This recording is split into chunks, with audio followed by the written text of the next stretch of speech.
welcome back to Issues in Education, ISTE 19. We are here in Philadelphia, Pennsylvania with our 20,000 of our closest friends here, teachers and educators.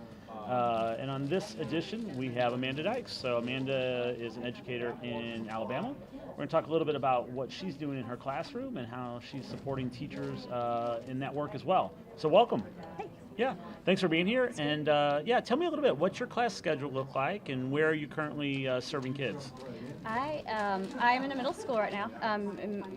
McElroy Middle School is the name. And I teach 7 classes a day. Okay. Of middle schoolers. I teach a STEM, engineering, computer science class. So yeah. Yeah. So there's been a lot of transition with computer science, STEM, and especially how those classes are designed. What have you seen? What changes have you seen? What do you like about what you're currently teaching?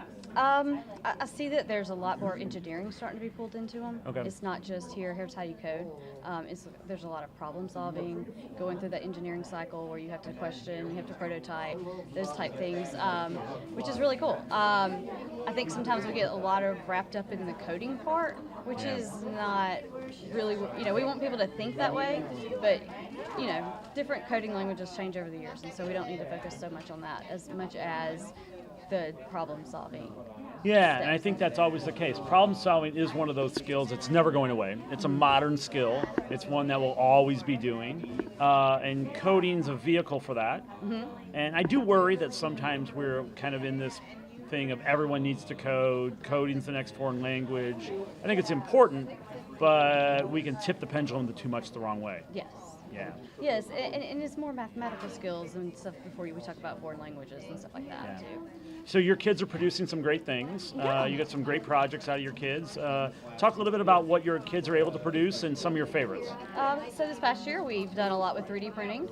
That's been a really cool thing. We actually collaborated with one of our ex-eds classes. Okay. And so we actually made some assistive technology to help these students. Cool.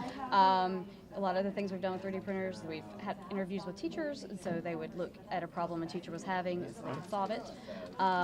So we kind of went that route instead of just printing off a cute little teddy bear. So that's kind of one of the things we've been focusing on. Yeah, it's funny. I think when kids are in real world problems with an authentic audience, it always leads to higher quality of product. I mean, if you said, hey, go print this off because the polar bear is dying on the iceberg and we need to print the new igloo for them, it doesn't do us any good. So beyond that, what else are you seeing in the ways of other stuff going on in your state, other stuff that you think's actually making some impact around technology and the uses of the classroom? I see a lot of schools turning into these STEM labs and makerspace labs, and then actually buying the things that go with them. I think we need to support teachers that way. I think they're still kind of lost. Yeah. I think that maybe the librarian got training on it, but she doesn't really know how to bring it to the teachers. I think that's a problem. But I'm seeing more and more of people doing that. In our state conference, I always have a STEM presentation, and when I first did it, I had to spend so much time explaining what STEM was, where now I'm saying, hey, here's a cute project. Here's about 10 projects you can do with an English teacher and then a math teacher, and then go through each of the subjects with those with the different tools that we had out there. Yeah, I think there's a role for curators. Like, hey, I just went and collected all these ideas. I know about all these things, whether I got them from social media or a conference or visiting another school, and giving them back to teachers in an organization. I think there's a big need for that role.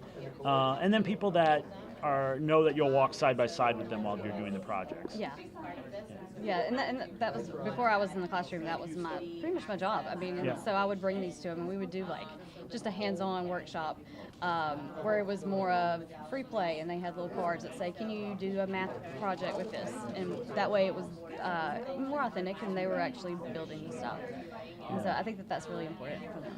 Yeah, and I think sometimes we overestimate the train-the-trainer process. So like one person in an organization goes to get trained on how something works. Will it really get out to everyone else? And you're just calling on that, hey, that ongoing coaching, that embedded coaching, that relationship-based coaching really is so important. Yeah, because the trainer, yeah, it works if you're teaching the new email system. Right. But if you're teaching how to use this in a classroom, it doesn't always work. You have to have that coaching. You have to have those relationships that they can call you back up and say, okay, now what do I do? Yeah. I think like most of my job before when I was a coach was just to just build those relationships and just visit with people and talk with them and find out what their needs were. Kind of like the kids when they were building the 3D things. What are the needs of people and trying to solve those problems? And that makes a huge difference. Yeah, I think you as a coach, one of the best things was like, how do you cross-pollinate, right? Like, how do you take the idea from over here, let somebody else know about it, or say, you know what, you two should be working together on this, or I'm going to help you two work together on this and hold hands going on that types of projects. So, Oh yeah, definitely. and then schools too. I mean, I had schools that were urban and I had schools that were rural, and to connect those teachers was a really big thing because they wouldn't think about what the other schools were going through. Yeah, and so this year you both got to be the robotics coach and the tennis coach. No, it was golf. Oh, golf, that's right, it was golf. It was golf. And robotics. Talked about those experiences when it comes to relationship making, how that went back to supporting your classroom, just the value in both of those roles for you.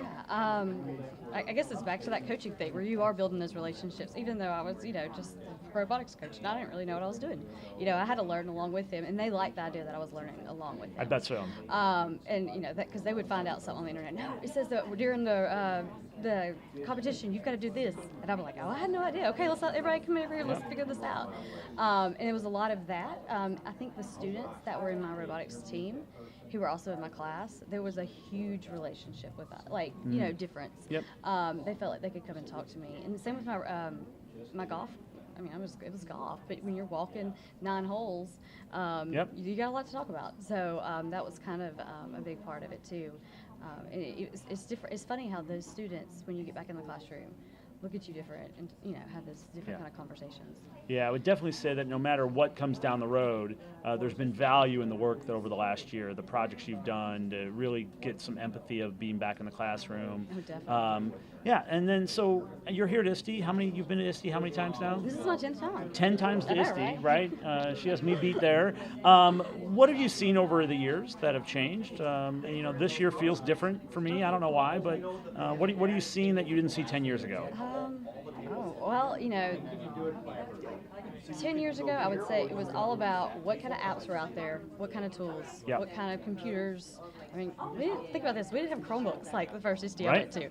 And I remember everybody was trying to get an iPad because that was like the new thing. I wasn't there yet. I remember my second ISTE, I actually had an iPad, which didn't have a camera on it.